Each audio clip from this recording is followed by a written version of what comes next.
liberamente, variazioni e scorribande qui su Radio Libertà. Allora siamo a -4. Tra 4 giorni scopriremo se l'Italia è ancora formalmente una democrazia liberale, se è ancora inserita diciamo nel cosmo occidentale con i valori, i riferimenti fondamentali del mondo occidentale. Stiamo drammatizzando? No. No, perché come sapete venerdì 20 dicembre avremo la sentenza di quell'abominio giuridico, logico, politico, e sottolineo 2 volte politico perché è la sua vera essenza, che è il processo Open Arms a Matteo Salvini. La storia ormai è stranota, ma al di là del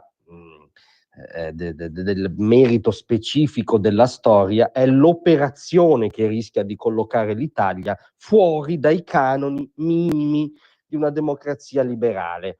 Eh sì, perché ora non ci rifiutiamo di cadere nel tranello per cui a essere in questione è anzitutto l'accusa folle di sequestro di persona, cioè ci rifiutiamo di abboccare alla premessa per cui questa è una vicenda puramente tecnico-giuridica. È evidente che non è così, ci sono 6.000 motivi che lo dimostrano, basta ricordarne uno, e cioè che poco dopo i fatti rimproverati a Salvini, nuovo ministro dell'interno, la dottoressa Lamorgese del governo giallorosso, la dottoressa Lamorgese tenne in mare delle imbarcazioni con a bordo dei migranti più giorni di quelli in ballo nel processo Open Arms. Nessuno si è sognato ovviamente di mettere alla sbarra la dottoressa Lamorgese per sequestro di persona, e noi che siamo lontanissimi politicamente da lei ne siamo entusiasti. La follia è mettere alla sbarra Matteo Salvini,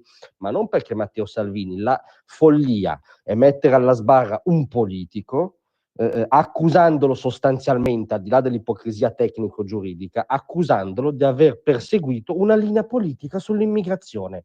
Cioè deve rispondere di un reato politico Matteo Salvini tra 4 giorni. È una scena che può verificarsi a Teheran, è una scena che può verificarsi a Pechino, è una scena che può verificarsi a L'Avana, non può verificarsi in una democrazia liberale occidentale.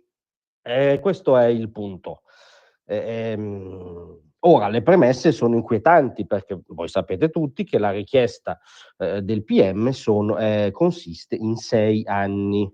6 anni in Italia, potete digitare su Google e vedere chi si fa 6 anni in Italia, tendenzialmente non se li fa neanche uno stupratore, ma li rischia Matteo Salvini per aver perseguito una linea politica sull'immigrazione che si chiamava Porti Chiusi. Può turbare le anime belle, uno la può contestare alla radice, può dire che era una linea completamente sbagliata, può anche criticarla nello scontro, nella rudezza del dibattito, dire che era una linea inumana, non può diventare un reato.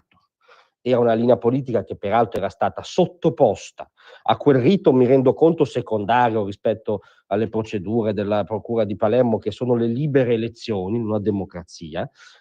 Questa politica aveva incontrato il gradimento degli elettori. Matteo Salvini stava applicando questa politica, peraltro in accordo con l'intero governo giallo-verde. Lasciamo stare la sottocommedia umana all'interno della commedia di tutti quei ministri grillini o ex tali che hanno sofferto di amnesia in tribunale quando all'epoca andavano in giro a bullarsi, vedi Toninelli, dicendo che senza di loro Matteo Salvini non poteva fare niente. Ma lasciamo i cascami, questi sono veramente cascami da sottocommedia. Vediamo l'essenza. Tra 4 giorni si deciderà se l'Italia è dentro il mondo libero, perché nel mondo libero un politico, chiunque esso sia, il più lontano da voi, quello a voi più sgradito, quello che detestate di più, non può rispondere in un'aula di tribunale degli atti di governo che ha espletato in base al consenso popolare. Peraltro atti di governo che hanno fatto altri ministri dopo di lui, e peraltro l'ottica allora sostenuta da Matteo Salvini, e cioè che poggiava sull'evidenza per cui l'immigrazione incontrollata non va meramente subita ma va gestita, è diventata l'alfabeto comune delle leadership europee.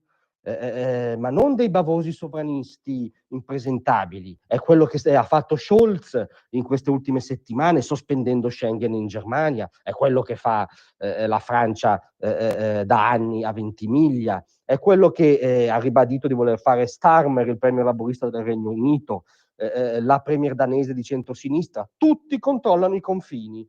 Matteo Salvini li ha controllati in modo più efficace di altri. Questo non è un reato, al massimo dal nostro punto di vista è un merito politico. Grazie a tutti, vi aspetto stasera alle 18.